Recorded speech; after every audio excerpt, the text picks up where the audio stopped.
রাধে রাধে বন্ধুরা, আশা করি তোমরা সবাই ভালো আছো। তো আমিও ভীষণ ভালো আছি। তো আজকে যেটা আমি তোমাদের কাছে ব্লগটা নিয়েছি, যেটা হলো বিশ্বকর্মা পুজোর ব্লগ ছিল। তো আমাদের খড়গপুরে প্রত্যেক বছরই খুব বড় বড় প্যান্ডেলে বিশ্বকর্মা পুজো হয়, যদিও এবছর খুব একটা বড় হয়নি, তবুও ছেলে জিদ করছিল। তো আমরা একটু সন্ধ্যাবেলা ঠাকুর দেখতে বেরিয়েছিলাম, বিশ্বকর্মা পুজোর ঠাকুর। আর তোমরা সবাই জানো বিশ্বকর্মা পুজো দিয়েই দুর্গা পুজোর সূচনা হয়।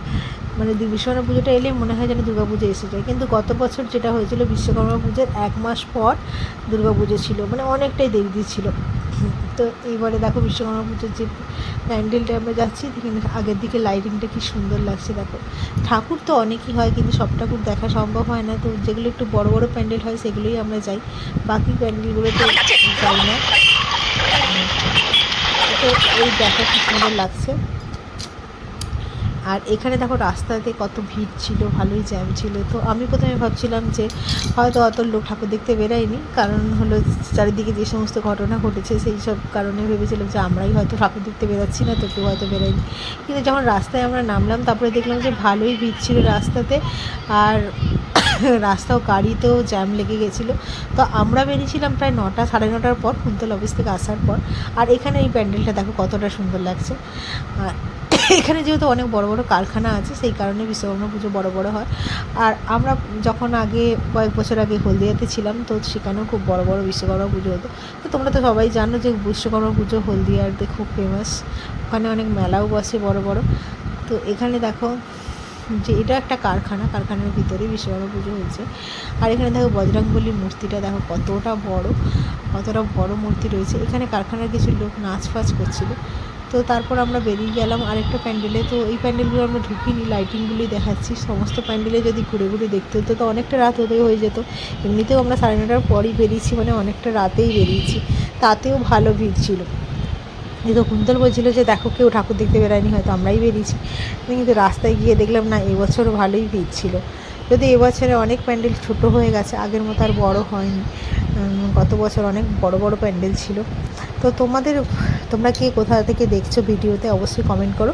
আর কাদের কোন জায়গায় বিশ্বকর্মা পুজো কেমন হয় সেটাও কমেন্টে জানিও।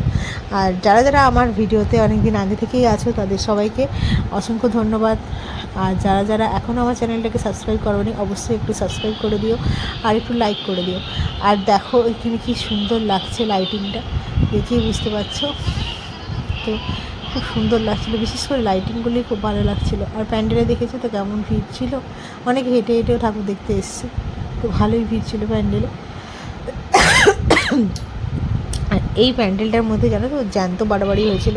তো কিছু মানুষ মানে সেজে গুজে, মানে মাটির বাড়াবাড়ি যেমন হয়, তোমরা যারা জানো মাটির মানুষরা বা লাইটিংয়ের মাধ্যমে করে, সেরকম জ্যান্ত মানুষ মেকআপ করে বাড়াবাড়ি করছিল। আর এই ঝর্ণাটা কি সুন্দর দেখো। এখানে টুকু বললো মা ঝর্ণার পাশে আমাকে কটা ছবি তুলে দাও, তাই জন্য ওর ছবি তুলছিলাম। তো এই গাছগুলো খুব সুন্দর লাগছে। তো তারপর আমরা প্যান্ডেলে যাই, প্রথমে প্যান্ডেলে যাচ্ছিলাম, কিন্তু ও ঝর্ণার কাছে গিয়ে দাঁড়াতে আমি আবার বেরিয়ে ঝর্ণার কাছে গিয়ে যাই। তারপর প্যান্ডেলে যথেষ্ট ভিড় ছিল, এত ভিড় ছিল মানে একটু একটু করে এগাচ্ছিলাম। তো অত রাতেও যে অত ভিড় ছিল, ভালোই ভিড় ছিল। আর লাইটিং আর প্যান্ডেলের কাজগুলো দেখো কতটা সুন্দরভাবে করেছে।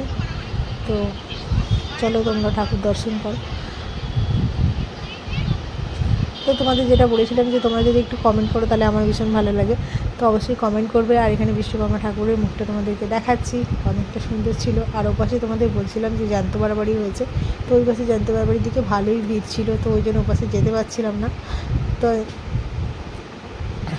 তাই জন্য ঠাকুরের এখানটা একটু ফাঁকা হতে ঠাকুরের কাছে এগিয়ে আমি কটা ফটো তুলছিলাম। তো এখানে দেখো জাস্টিসের জন্য লেখা রয়েছে, অনেকে ছবিও এঁকেছে। আর এইখানে দেখতে পাচ্ছ কীরকম ভিড়, যেটা তোমাদের বলছিলাম যে এখানে ভীষণ পরিমাণে ভিড় হয়েছে জ্যান্ত বাড়াবাড়ির এখানে। কারণ ওখানে আসল মানুষ মেকআপ করে পুরো স্থির হয়ে দাঁড়িয়েছিল, যে কতটা স্থির হয়ে দাঁড়িয়েছিল সেটা তোমাদের দেখাচ্ছি। এখানে দেখো একজন কৃষক সেজেছে, একজন পরী সেজেছে, তো কতটা স্থির হয়ে যাচ্ছিলো, অনেকে টাকা পয়সাও দিচ্ছিলো। আর এখানে বুদ্ধের মূর্তিটা দেখো কি সুন্দর। তো ঘুরতে ঘুরতে আমরা চলে এসেছি খড়গপুর স্টেশনের সামনে, এটা খড়গপুর স্টেশনের কাছের প্যান্ডেল। আর এখানে বাইরে বুদ্ধ মূর্তিটা খুব সুন্দর হয়েছিল। এই দেখো খড়গপুর স্টেশনের ব্রিজ, মানে আমাদের স্টেশনের নতুন ব্রিজটা এটা। আর দেখো নিচে দেখেছো মেলার মতো কত দোকান বসেছে। তো এরকম অনেক নিচে নিচে অনেক দোকান বসেছে মেলার মতো, বেলুন টেলুন সব কিছু নিয়ে বসেছে। তো এখানেও আরেকটা পুজো হয়েছে, যে সব পুজো প্যান্ডেলে তো আমরা নামিনি, আগেই বলেছি। আর যেগুলোতে ভিড় ছিল সেগুলোও নামিনি, সেগুলো এমনিই ছবি নিয়েছিলাম। তো এইবার আমরা যাচ্ছি খড়গপুর স্টেশনের দিকে। তো এমনিতেও পুজো যেগুলো হয় না সেগুলো স্টেশনের কাছাকাছিই হয়, স্টেশনের কাছাকাছি পুজোগুলো সব হয়, মানে কারখানাগুলো সব এপাশেই, তো রেলের কারখানা, এমনি কারখানাগুলো এপাশে, আর কারখানাতেই বেশি বিশ্বকর্মা পুজো হয়। তো সেই কারণেই এখানেই পুজো হয়। আর স্টেশনের কাছে অনেকে পায়ে হেঁটেও ঠাকুর দেখছিলো। আর স্টেশনের কাছাকাছি দেখো নিচে অনেকে জিনিস রেখে রেখে বিক্রি করছিলো ফুটপাতে। তো এই দেখো এটা একটা প্যান্ডেল। তো এইটার লাইটিংটা খুব, মানে ক্যামেরাতেও এত ঝাপসা এসে গেছিলো। তারপর আমরা পিছন দিকে গিয়ে ঠাকুরটা দেখতে গেলাম। আমাদের এখানে প্রচণ্ড একটু ঠান্ডা ঠান্ডা পড়ে গেছে, ঠান্ডা পড়েনি মানে গরম আছে, মানে সন্ধ্যা হয়ে গেলে ঠান্ডাটা লাগে, তো এই কারণেই আমার গলার অবস্থা আবার খারাপ হয়ে গেছে। তো এইখানে দেখো বিশ্বকর্মা ঠাকুরকে কতটা সুন্দর লাগছে পিছনের এই বাল্বটার জন্য যেটা ঘুরছে। আর এটা আরেকটা প্যান্ডেল, এখানে ঠাকুরটা দেখো কতটা সুন্দরভাবে সাজিয়েছে, আর বিশেষ করে ঠাকুরটা কি দারুণ হয়েছিল। তো প্যান্ডেলে ফটোটা নিতে পারিনি আমি, একবারে ডাইরেক্ট তোমাদের ফটো প্যান্ডেলের ঠাকুরটাই দেখাচ্ছি, ঠাকুরটা কত সুন্দর হয়েছে। আর এখানে দেখো মেশিনের মাধ্যমে দেখাচ্ছে, আর খুব সুন্দর লাগছিল দেখতে ঠাকুরের প্যান্ডেলটার মুখটা। তো আজকের ব্লগটা পুরো বিশ্বকর্মা পুজোর ঠাকুর দেখা নিয়েই ছিল, তাই তোমাদের গোটা প্যান্ডেল আর ঠাকুর দেখালাম। আর এখানে দেখো গ্যাস বেলুন বিক্রি হচ্ছিলো, অনেক বছর পর গ্যাস বেলুন দেখতে পেলাম। তো টুকু গ্যাস বেলুন নেওয়ার জন্য খুব জিদ করছিলো, তাই ওকে গ্যাস বেলুন কিনে দেওয়ার জন্যই দাঁড়িয়েছিলাম। তো ও প্রথমবার গ্যাস বেলুন কিনছে, ও এর আগে কখনো গ্যাস বেলুন কেনেনি, কেন এখন দেখাই যায় না গ্যাস বেলুন সেরকমভাবে একটা। তো এবার দেখো আমরা বাড়ির পথে রওনা দিচ্ছি, মানে বেরিয়ে যাব। তো যাওয়ার পথে কিছু খেয়ে আমরা বাড়ি চলে যাব। তো বাজারে যেহেতু বেরিয়েছি আর ঠাকুর দেখে তো দেখছি, কিছু না খেলে মনটা ভালো লাগে না, তো ওই জন্য কিছু খেয়ে দিয়ে এবার বাড়ি পৌঁছে দেবো। তো আজকের মতো এইটুকুই, তোমরা সবাই ভালো থেকো। আর ব্লগটা ভালো লাগলে অবশ্যই একটু লাইক করে দিও আর একটু সাবস্ক্রাইব করে দিও। তোমরা যারা যারা পুরনো অনেক দিন আগে থেকে আছো আমার ব্লগ দেখো, তাদের অসংখ্য ধন্যবাদ।